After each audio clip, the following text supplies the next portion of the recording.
Well, good evening, guys. Let's first of all, let's talk about PSV's match. First of all, Abu, late comer. What do you think about the game now? No, nothing really. Nothing really. We just, I don't know, because not really an important game. So there's nothing so much to say about it. The performances were nice from Nelson and who else? Yeah, Nelson, Ramsdale. The performances were okay. So yeah, it's not so much. It's nothing so much to talk about. The Yeah, next game we have to focus on now is Brighton. yeah. Yeah, so So, it's Fatih, nothing what do to you think? It was it was it was a good game. It was a good game. PSV are a very good side. They're very good. Nelson played well. Eddie was very okay, in my own opinion, sha. Even apart from the good he scored, it was very okay. Then who else were standouts? I didn't like the fact that I saw some first 11 players, sha, but that's another conversation. Cedric too wasn't bad. For someone that has not played for a long time, Cedric was okay too. So yeah, it was a good game. It was a good game from and thank God we did not lose. Yeah, PSV had actually, but we yeah. did not lose. And top of on to February. Taiwo, what about you? What do you think? Yeah, I mean, they said it all. The game was just there. There wasn't like any extra spice on the game. They are PSV already qualified. That's not already qualified, so there wasn't anything to fight for, to be honest. So the game just went like that. Like it wasn't hyped at all. Even from the players, they just went for it. Yeah, Nothing to lose. So it was how the players played, and I mean, fantastic performance from Educator. A nice goal. Same for Reasoners, and I think Ave turned up again. And Cedric was not bad, but I think you could see Ateta yelling at Saliba and took him off early in the second half. So hopefully it's just fatigue and a bit of lack of sharpness in that game, because there was nothing to fight for. Because we need to win and go back to winning ways against Brighton this weekend. yeah. I think you're right there. I think I watched that match. I watched it, and I think I give you praise to Nketiah because I think his connection with Reece Nelson on that wing was good. I think that's where our attacking threat was from. Carves too played very, very well. Jorginho, I think another player that struggled is Kivio. I think he struggled in that match.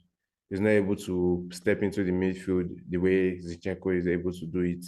And I also think Reece Nelson, I think, is our man of the match because of the way he played. It was the only threat we had. It was direct. He was taking up players. He was crossing. He was creating chances basically. So I think that's one thing I think the positive I picked up from that match.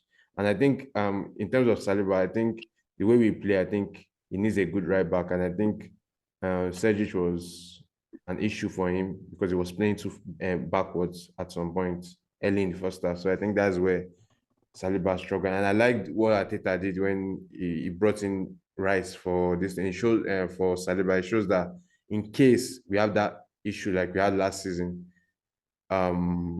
we have someone like Rice that's played that position very well before. He's going to be able And to I step mean, in for a academy, short period. You get so I think he's going that's to, why he played growing up in the academy yes, in exactly. West Ham and Chelsea. So Yeah. he's a good option today. So yeah, before we jump into the next match, which is Brighton, I don't know if you guys have been hearing about the loan link regarding Ivan Toney. What do you guys think about it? Abu, what do you think? Yeah. I don't know. I feel indifferent about it at the moment because we can't have three strikers. We have maybe someone who Ateta obviously needs. We have they will. So I think in an event of trying to bring um, Tony in, definitely one of the strikers will leave. John Stan. Yeah. So I don't think those links are genuine. I'm not Uh, sure. I'm not uh, sure. Yeah. so Fati, what do you think? Do you think it's necessary we get him for loan in the January transfer window? I don't really think it's necessary. I don't know. I don't think it's necessary. But if you want to get him, I think it's going to be a good idea. I think it will be a good addition. If you are getting him on loan, we can just we can just say that okay, we have two strikers, him and Edin Ketia. Yes. Then we can just use Jesus as a winger instead. Yes. So we'll have Jesus and Saka on the right wing, Yeah. then Trossard and Martinelli on the left, then Tony and Eddie Yes. through the middle. And depending on how he plays, if we get him, we can make the deal permanent and sell Eddie. Yes. Then get a proper winger Yeah. to deputize for Saka anytime Saka is not around. Yeah. Get the backup for him. Then Tony and Jesus can be our strikers. Then Martinelli, if they're going to sell Trossard, I don't know about Trossard. Then Nelson too is available, but it's not. It won't be a bad addition if we get him. I feel it will be a very good addition. Yeah. Talking Do of I want him? okay. Yes. Do I want him? Yes. Are we going to get him? That I cannot say. I don't know, but I want him. I like him as a So player. Taiwo, what do you think? What Fatih said is a good idea. Get him on loan, put Gabriel Jesus on the wing with Martinelli on the Martinelli's wing. But for me, I think there's a lot of Premier League matches to play before January. I think where we are at come 1st of January and ending of January will determine the players would go for during the winter transfer window, because we can't be in the position of we can't be first position and probably 15 points away from other teams. Let's just assume that. And we're going to bring in Ivan Toney. That would probably cause destruction in the dressing room, Yeah. because he wasn't the one that brought us to the position we are in come January. So for me, I think when the come January and with the position between the first position, second position, wherever the position Arsenal is on come January 1st, how tight it is to first position, how tight we are if we're the first, we're in first position come the first of January will determine whether we should get him. But I think if we are close with other clubs, I think we should get him so that he can power us through the rest of the season at least. I think you're right, but what I notice is this striker we are talking about is totally different from what we are used to in terms of Nketiah and Jesus. Jesus is just going to be all around the pitch. Nketiah is going to be in the box, but definitely not physical enough to win duels. That is where Anthony comes in. I think we need him. Nevertheless, what position we are in January, I think we need to sign him, and we have a lot of games to play in terms of Champions League. We have FA Cup potentially if we beat Liverpool, so we have a lot of games to play. I think we need him, and injuries are not certain. This fitness is not certain in this season because of the kind of schedule that we have in the league this season. So I think it's important we get this player. If we can't for a loan, then go for a big player next season and next summer. So I think that's where, and you Fatu talked about Trossard. I think he had a poor game against PSG, but that's that for now. So regarding that, another thing I'll talk before we move into Brighton's game is the fact that we are playing. We have confirmed the other teams that have qualified for round of 16. We have PSG, we have FC Porto, we have Lazio, we have Copenhagen, we have Napoli, Inter Milan, RB Leipzig. Which one will you prefer to face in the round of 16? Abu, go first. So I don't like Wahala. Just give me Copenhagen. I mean, I don't want stress. Then quarterfinals, we can start facing the big boys. But right now, I don't want us to start up with the big boys. I don't want that. I want us to go far into the competition. Quarterfinals, fine. If we face a tougher opponent and we can like match the opponent, then all good and fine. If we can get into the semi-finals, but getting the top team now in the round of 16, no, I don't want that. So like, just give me Copenhagen or Lazio, either of the two. I'm fine with it. Okay. Matthew, what about you? Yeah, I'll say the same thing, Shad. Comparing both all those teams that are likely to draw, all of them are very, very good teams. Lazio self is a very good team. Copenhagen self, yes, they are the underdog, but they are very good. Yeah. They are very, very good. And they have a very good manager. They are still the underdog. They are still the least. They are Yeah. still the least team there. So yes, I'll prefer them than them or Lazio. Lazio is a very good team. They have quality players, and they have a very intimidating atmosphere at their stadium, Yeah. Stadio Olympic. But Yeah. still, yeah, just one of the two, either Lazio or Copenhagen. It's All right, better what to about face one you? of them now. Okay. It's better to face one of Um, them now than face a big boy later on in quarterfinals. I get you. But what about you? um, for me, I think I'll contradict them. I think coming to Champions League after 6 years away from the Champions League, we knew we were going to face the big boys, and if you want to win the big trophies, you have to face the big boys. And it doesn't really matter who we face from this set of potential round of 16 player teams.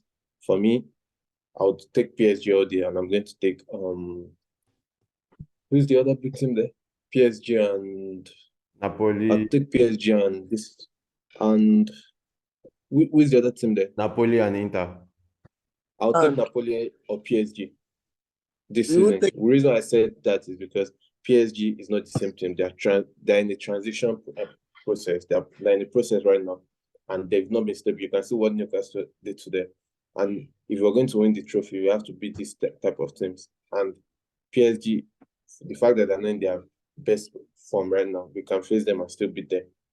Yeah. Newcastle almost did their way at PSG. Napoli is not the same. Go to their league table and it says a lot about the way they're playing. Their managerial position is not even stable right now. So I think Arsenal can have a go between with Napoli and PSG. I think you're right there because well I'll contradict everyone. I think I'll prefer FC Porto or RP Leipzig. Any of them. I just need one of the two of the big boys to face each other. Then knock one of them. They should knock each other out first. Then we can all face the other this thing. So let's go to Arsenal Brighton. We all know that Brighton is not. They've not been in form this season, but yeah. nevertheless, they've played. They've lost one game. I think in the last. Hold on, sorry. They've lost one game in the last five matches. So and that's against Chelsea, and they won two. Their form this season has been up and down, but and also we've lost one in the last five and won four. So what do you guys think? And I would like to hear your prediction. Then we talk about our prediction regarding last match. Quick one, So quick one, Abu, quick what do you one. think? Let's do it quick. Okay. Abu, you Um. Yeah. So, about the Brighton game, well, they've been dragging in the league yeah. now. They tried drawing, having. Then they lost Chelsea too. So Yeah. Chelsea is not a team you should lose. Lose You to. are not a serious. You are not a serious team if you are losing to Chelsea. Yeah. Absolutely. So, so I have Chelsea fans there. So Okay. them. So I feel that game should be an easy win for us. Yeah. An easy win. So More what's like more like a more like a 3-0 win 3-0 your because prediction?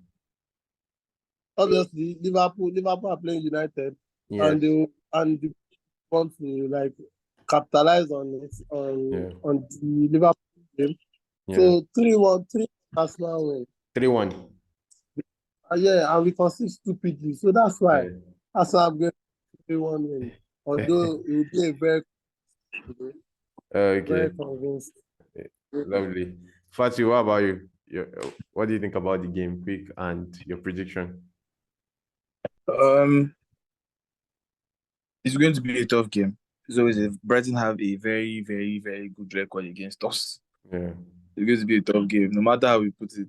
Home, especially at the Emirates. I think Yeah. they won three of their last four, Last three of four, their yeah. last five at the Yeah. Emirates. So they have a very good record against us. And yes, they've been inconsistent this season. They've Yes. been well.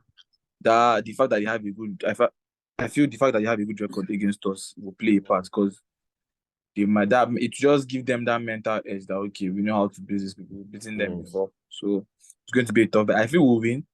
Yeah. I feel we'll win. I think I'm giving us now. I'm giving us now 3-1. I think 3-1 we'll win too. 3-1. But 3-1. yes, it's not going to be an easy game. It's not going to be an easy game. It's not going to be a comfortable 3-1 win. 100. So, But Barry, we'll what win. about you? I mean, I'm going to go for a 2-0 win to Arsenal. Reason why Arsenal we had the chance to rest as much players as we did Yeah. in Champions League. So would have the opportunity to have Saka fresh, Martinelli fresh, and the likes of other players, Gabriel Jesus fresh. They didn't have Yeah. enough minutes in PSV. So Yeah. I think that would be a great one. Even though we've had it tough with De Zerbi since he Yeah. came in as a Yeah. Brighton manager in Emirates, and he's arguably one of the third best coach in the Premier League right now after Klopp and Pep. So I think a 2-0 win to Arsenal if we can maintain our focus and we know that these are the matches we need to win the Premier League if you want to win the Premier League. I think you're right. Me too, but I'll take a 3-0 win.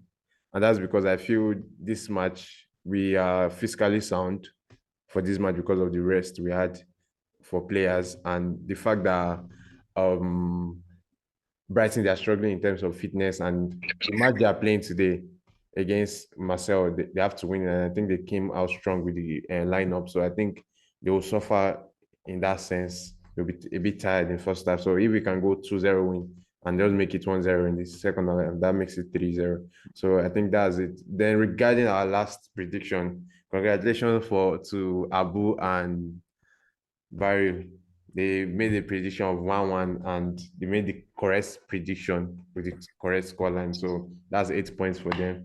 Fatih and I will try again in the next game. So thank you guys for showing up and we come again after the match.